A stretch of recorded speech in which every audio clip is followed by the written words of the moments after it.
Hello and welcome to the e-commerce leader series, the podcast dedicated to helping founders and senior leaders navigate the future of online retail with AI. I'm your host, Bryan Kinghorn, Head of Growth at Luca, and today I'm delighted to be joined by Elliot Bishton, who is the founder of the Engravers Guild of London. So Elliot, thank you very much for joining us. Before we dive deep into our topics of conversation today, would you mind giving our listeners a bit of an introduction to you, your background, and Engravers Guild? Yeah, sure. Well, I could start by actually saying that now I'm the founder of not a company called Engravers Guild. That is one of the brands that we have. It's actually EGL Group. We started as Engravers Guild, and the heritage of that comes from my family's sort of history in jewellery manufacture in Birmingham's jewellery quarter. So that stretches back at 150 years or so. And that business actually came to a close in 2009. But I remember when I was going in as a younger man than I am now, and seeing all this machinery that was going to go to scrap, and I thought, surely I'm an enterprising young sort of guy. There's something I can conjure out of the ashes of this business.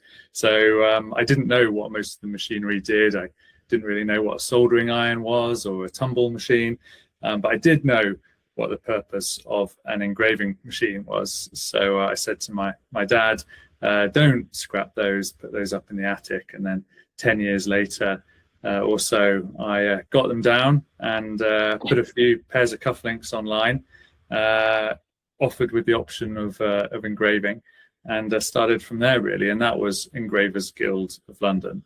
But from there, Engravers Guild has been an interesting sort of touchpad to test other kind of tangential markets. And so out of Engravers Guild, we've also spun a brand called Lovelox, which focuses on lockets and memorial jewelry, and Cluely, which is a men's jewelry brand, a jewelry and watch brand. So hence we have this umbrella name now as EGL Group. Awesome. And so are they all e-commerce brands? All e-com, yes, that's right. Okay. And do you have any like physical presence with any of them, either like wholesale or physical spaces? No, because our focus is in personalization, it's very difficult to do that one step removed. I'm not saying it's impossible, but that's not the nut that we tried to crack. So we're direct to the consumer across all of our channels. Nice. And did you always see yourself being an entrepreneur, or was it just born? You were born that way, or how did that path loop to ultimately, what's led to where you are now? Yeah, I think ultimately, I did always want to be an entrepreneur when I was, a kid. My parents knew that, and they would buy me like entrepreneur books for Christmas, and I would follow all the sort of business people of the time. But I think that what was perhaps most sort of instrumental in that was that I was born into a family that had a small family business, and so that inclination towards commerce and enterprise was something that was instilled from me from quite an early age. I did grow up actually thinking I would go into the family business. That did conclude before I sort of grew up enough. But that intention kind of never died in me. And it was actually on my 30th birthday when I was, doing the normal kind of corporate job in London. I handed my notice in on my 30th birthday and thought, right, time to try and give it a go now. And what was the corporate life that you did, just before we forget that side of your life? Yeah, I was in corporate PR. Okay, cool. Nice one. So remind me, when did you start this? When did Engravers Guild start? 2017. 2017, cool. So over that last 9 years of the business, how's it changed and how's it progressed over that period? Well, I think I'm devastated that I missed a couple of boats, but our setup is very orientated around Google Ads, and in that sense, ashamed of am I to say, but it hasn't kind of changed fundamentally on that front. The fundamentals are still the same. I would just say the execution of it has got more difficult every year. Unfortunately, in that time, we have missed a few waves, Instagram, TikTok, though I'm not entirely sure how kind of appropriate those channels are for the offer that we have at the moment. But I think that, they're looking back, there could have been scope for us to really kind of pivot our offer to try and deliver something that served those audiences and those markets. That is something that we're actually trying to look to do now. Unfortunately, 4 years too late, but better late than never. And, I still believe that there is opportunity there. And in a way, it sort of ties into, the conversations we're going to have around AI in terms of being more productive, freeing up your time to focus on high value operations. We have grown as a business steadily, but only incrementally over the last 9 years. We never had explosive growth. And so I pretty much have spent a lot of my time, with my head in the weeds, trying to sort out structural issues, production issues, being somebody that personalizes gifts, being a business that personalizes gifts. There is a hell of a lot of labor involved in every single item that we send out, and trying to, streamline that and bring efficiencies in takes an awful lot of time. And I think that that's what took too much of my attention. So that is something that I am deliberately trying to address now on the, this using especially the wave of AI. Yeah. So talk to some of those challenges then that you've encountered over the years. Like, what are some of those bigger challenges, and how have they been overcome? Are you talking about particular to our business in terms of operations, or like e-com more generally? Yeah, exactly. Yeah, for your business specifically, anything you're willing to share that somebody else could potentially learn from. Yeah, so I think we've got like 2,000 SKUs or something like that, and every product is set up differently. And I know that, in theory, it's easy. You put it in an engraving machine, you press go, and it sort of engraves the text. But it is just not that easy.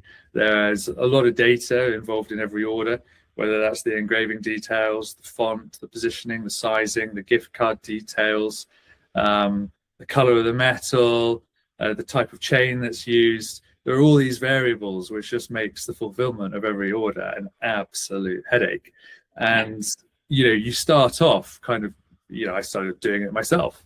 And then, I roped in, as many, bootstrap founders do, you rope in your mom and dad, and it's sort of okay. And I'd even say up until, kind of 4 or 5 people in your team, it's sort of manageable on a kind of an inherent knowledge basis that you can kind of bring to every product, especially with, we have fewer SKUs then. But as you get bigger and you have more people, there almost hits this tipping point or inflection point where no longer does it cut it to kind of have that knowledge in your minds. And that took an awful lot of work. I'd say going from like sort of 6 people to 10 people, being able to onboard them in a way that was, not too painful. And of course, you've got your natural rate of churn as well. So it's not just you're adding people, but you're changing people too. And then having to manage, all the things like absences and different people working on different stations. It brought a lot of headaches. And so, the solutions that we found there are quite particular to our business, quite particular to the software that we were using. But I think that it just ultimately speaks to the challenge of every business, which is how do you set up systems? How do you set up processes? And there isn't really a handbook that you can refer to for every single industry, sector, type of business, personnel, setup, location, where you can do it. You have to work that out. And I think that that's ultimately often where businesses succeed or fail. It's how good are the processes within it. And especially if we're talking about small businesses, the fundamental challenge is that, I hear lots of people, a team of like 2, 3, 4 people, even slightly larger. And I don't want to diminish anything that any of these founders have achieved.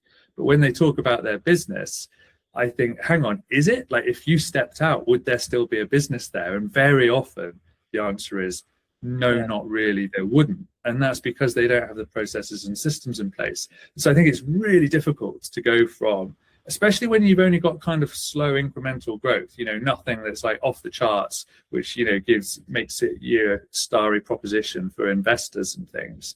How do you transition from you being a massive source of labor input to none at all, while also putting those systems and processes in place that you don't need to be there, especially for, I would say, for a business like ours, which is so hands-on.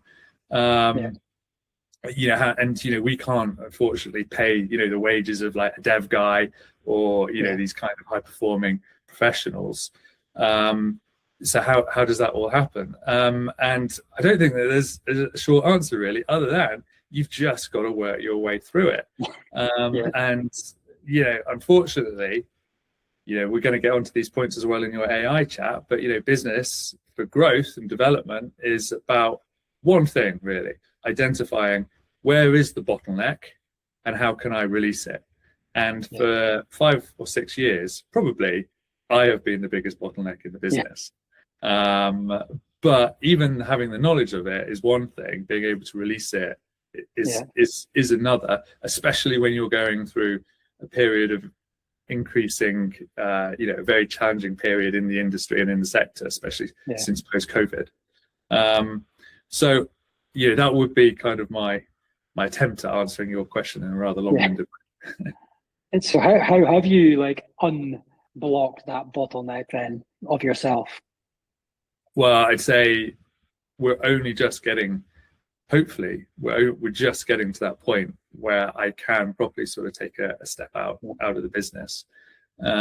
Because it is interesting that you see, as you manage all your costs and your incomes, and your costs go up because, about growth, it's about scale and it's about leverage, isn't it? It's not just about, adding X income and also adding X outgoings as well. It's how do you get 2x income for just X increase in your costs.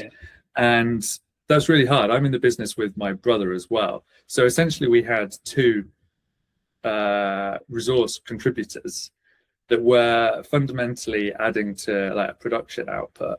And then when you take those 2 cost bases out of your production, you've got to put them back in. It looks like you're adding cost. It doesn't look as though you're achieving any scale. So hopefully, I think, we've gone through that transition now, and it is almost from this point forward that we want to try and realize those gains. We actually moved premises just over a year ago, and it is, a highly involved task, moving premises. Everything changes, your setup, and all your processes, all your systems. And we've hired a few more people as well, but some of those are on 3-month notice periods, and before you know it, you're 6 months in.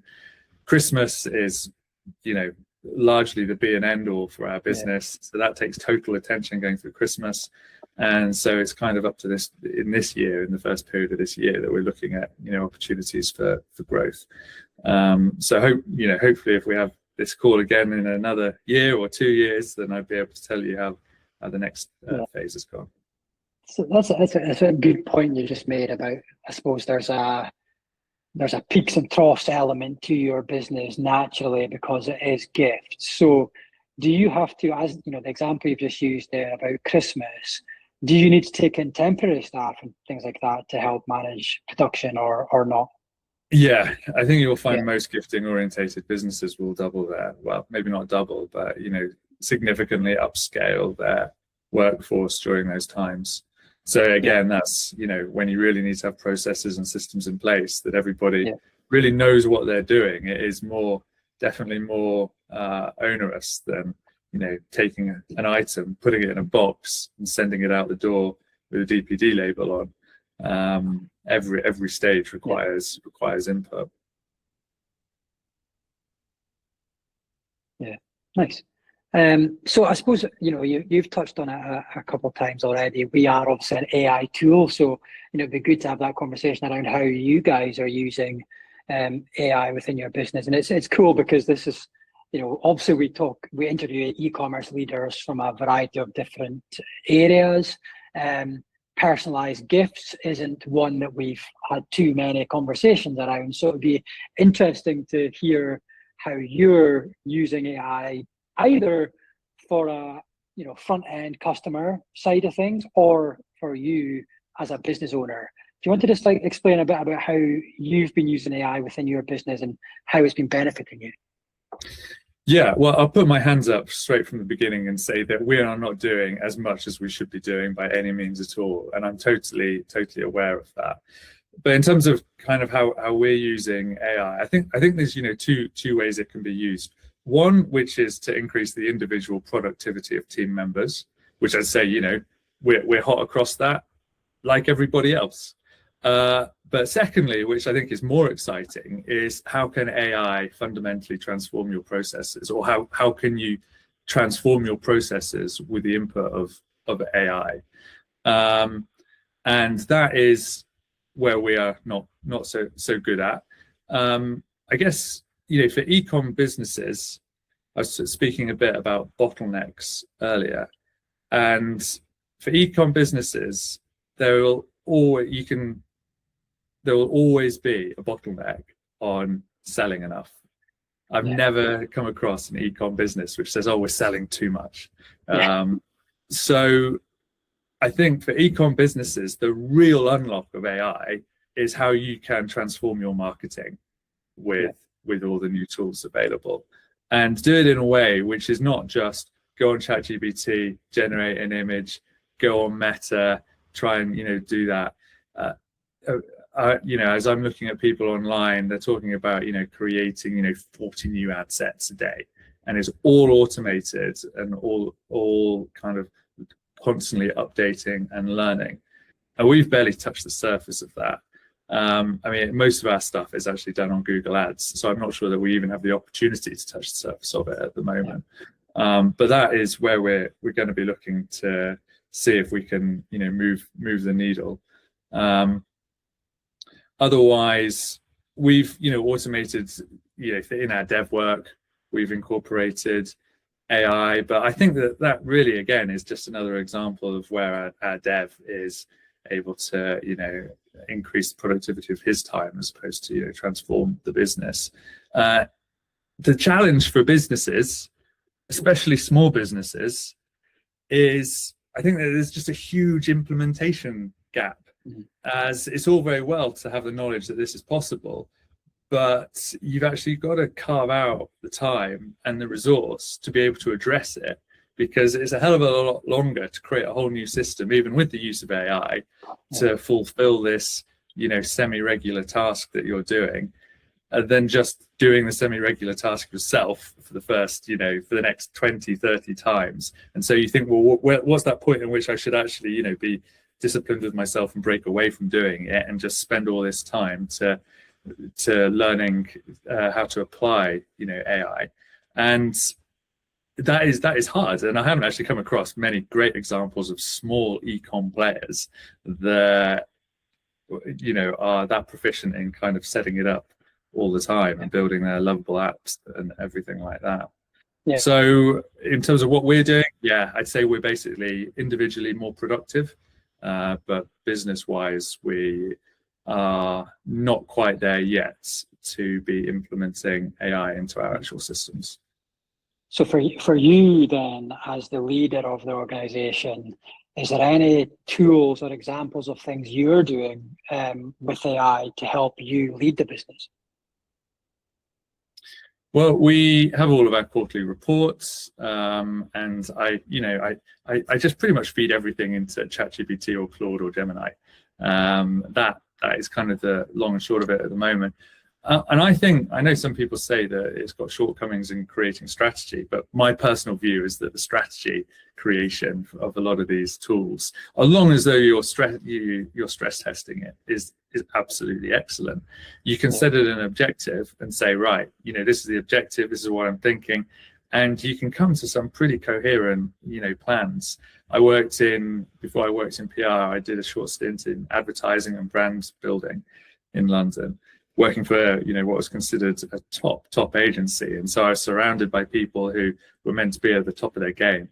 And I just no discredit to them whatsoever. But I don't think one of these people who are commanding such incredible fees was coherent, as concise, as direct as, you know, some of the stuff that I'm getting from ChatGPT.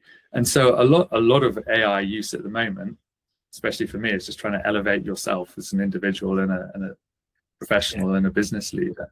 And for that, I have to say, you know, I think it's just astounding. It's great.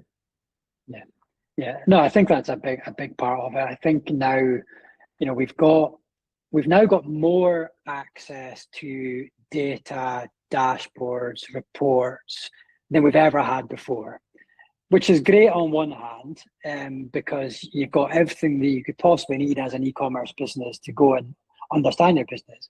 But on the other hand, it can be really overwhelming because we've got all this data. Like, where do you pay attention to? How do you understand some of this data?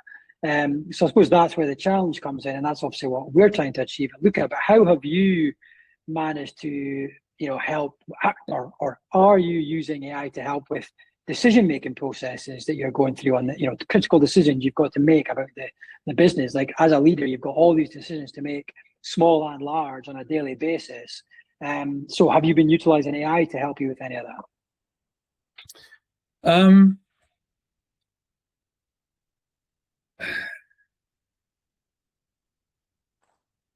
I think I've just been using AI to stress test almost every single, you know, a lot of the decisions that I have to make. I wouldn't say that. I feel as though sometimes there is a bit too much hype around AI, in that people speak about it in a way that suggests that it changes the fundamentals of your business. And I'm going to say that's probably true in some businesses, but I'm going to, you know, stick my limb out and say that I don't think it's true of most businesses. Most businesses fundamentally are still the same, but it's how does AI unlock those bottlenecks that we were speaking about earlier. And I'd say that my brother and I have actually been fairly good over the last 5 years in the fact that we do have, you know, a medium and long-term plans, and we haven't, you know, kind of deviated from those. So I don't think it's that you should be making, you know, entirely bold, new, weird, wonderful and wacky decisions based that AI exists now.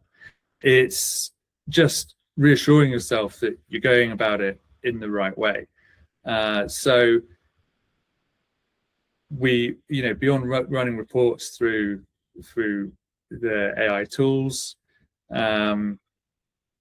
I don't think that it has fundamentally changed our purpose and our mission and our drive and our direction as a business. Yeah, that's the right way of actually looking at it as well. I think, you know, we're building an AI business, but ultimately we still feel like there's a huge space. Well, there very much is a space for the human element in all this, and I think using it to help be more productive or help with your own shortcomings, that's where it should be utilized, rather than expecting miracles to be done, or, you know, for your business. So you're definitely coming at it from the right angle. And then when it comes to, like, so for your actual product, you know, so you're personalizing gifts, so it's obviously highly individual items that you're creating for people. Can AI help enhance that gifting experience, or does AI have no real part to play in the actual creation of the products themselves? In terms of the creation of the products, I think AI has got a big part to play in that. You know, you can imagine and sort of conceive of ideas, and AI can bring a visual dimension and a reality to them. So the product development has, you know, been, you know, utterly transformed since it came along. We're able to turn around new products much quicker and get much closer to what we want than many back and forth, you know, modifications and iterations with our suppliers. In terms of kind of the end user consumer element, for us, I'd say there are obviously opportunities, but it's about how you can integrate those in a real life setting. I'd say, one challenge for our business in terms of AI is that we have a very strong kind of product, sort of hard offer and soft offer. Our soft offer is our like customer services support, engraving preview visualizations and things like that. But it's got such strong interaction with, the hard element that we have struggled to align the two. We have experimented with, expensive services to automate our customer services, but so far we just have not been able to do it, because every product is so variable, and despite having banked thousands, like literally tens of thousands of tickets, and ran them through AI so it can try and learn what our responses should be, still struggled. And it also, as much as it might be able to kind of compose and draft a response, it can't go down into the workshop, grab the person's order and make a modification when their customer realizes that they spelled their girlfriend's name wrong. That it can't do that for us. So we've actually ended up rowing back a bit on the customer service side of AI and bots. And then in terms of using AI to, help, expand the offer for customers or offer a more tailored service, it's all nice how you can kind of do it for the customer, but then you've got to try and then record those variables to deliver in a one-day turnaround on a production side. So I do think that there's often a limit of actually how personalized the customer wants their product, and you start giving them decision inertia when you give them so many options, and when they can, try and think of any weird and wonderful and wacky thing, and it's like they just become stuck and they don't proceed forward. So I think we're proceeding with caution in terms of how AI transforms the potential customer offering. Nice. Okay, cool. No, very good answers. So I'm going to move more to some like quick fire questions now, where like just quick answers. First thing that comes into your head, and this will be on like the gifts and like AI side, so a combination of both. So in your opinion, what is the most underrated gift that you could give someone? An underrated gift for a guy, I'd say, is a pocket watch. Although it's not something you'd wear every day, it is an item that can carry great meaning, especially when it's associated with time and the passage of time in a particular moment in your life. Nice. What about the most overrated gift, in your opinion? Overrated gift, I'd say, personally, I feel as though it's a bottle of perfume. You spend an awful lot of money on these fragrances that just diminish almost instantly upon use. Nice, good. And what is in your experience up to this point, what's the hardest product to personalize well?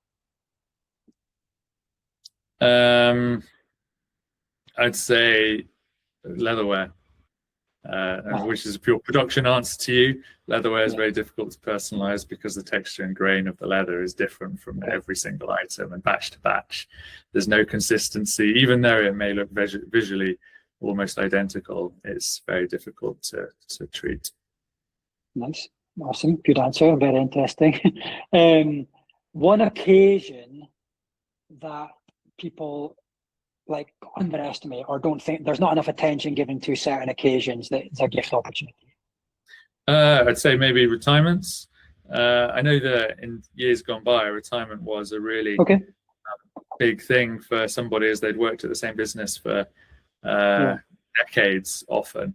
And I feel as though it gets undervalued now because there isn't that personal investment between the business and the person, which may have only just been a few years, but it's an incredible life marker about somebody coming to sort of the end of their, often what's seen as their kind of value contribution to society. And now you're looking at kind of the sort of the twilight years of your life. So I feel as though retirements and retirement gifts should be given more attention. Yeah, absolutely, totally agree. And now one thing that every e-commerce founder should stop doing. I think every e-com founder should stop thinking, how can I use AI for AI's sake? They should be remembering what the fundamentals are of their business and be thinking, how can I remove the biggest bottleneck to my business? Yeah. Nice. And the best piece of business advice you've ever received? I know, well, I mean, everybody says cash is king. I think that's probably a bit tried and done. I would say the best business advice, I don't know if it's that I've been given or that I would give, but I would say follow your conviction. Don't follow the money, because I think that you have to understand what your calling and purpose is and where you can really add value. And I think that if you're just trying to bluff your way through what you think is a high returning opportunity, then I feel more times than not you'll become unstuck, and on top of that you'll be unfulfilled as well. Nice. Amazing. Well, thanks very much, Elliot, for all your insights. It's been really interesting to hear from you. Where is the best place for our listeners to find you and follow along on your journey, as well as the business?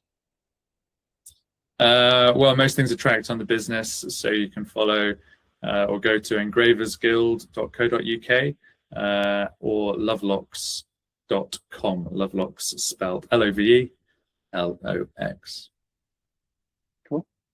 Nice one. Well, Elliot, it's been an absolute pleasure having you in the podcast. Thanks very much for being here, and we look forward to seeing you again soon. You're welcome. Thanks very much. Pleasure to have spoken to you.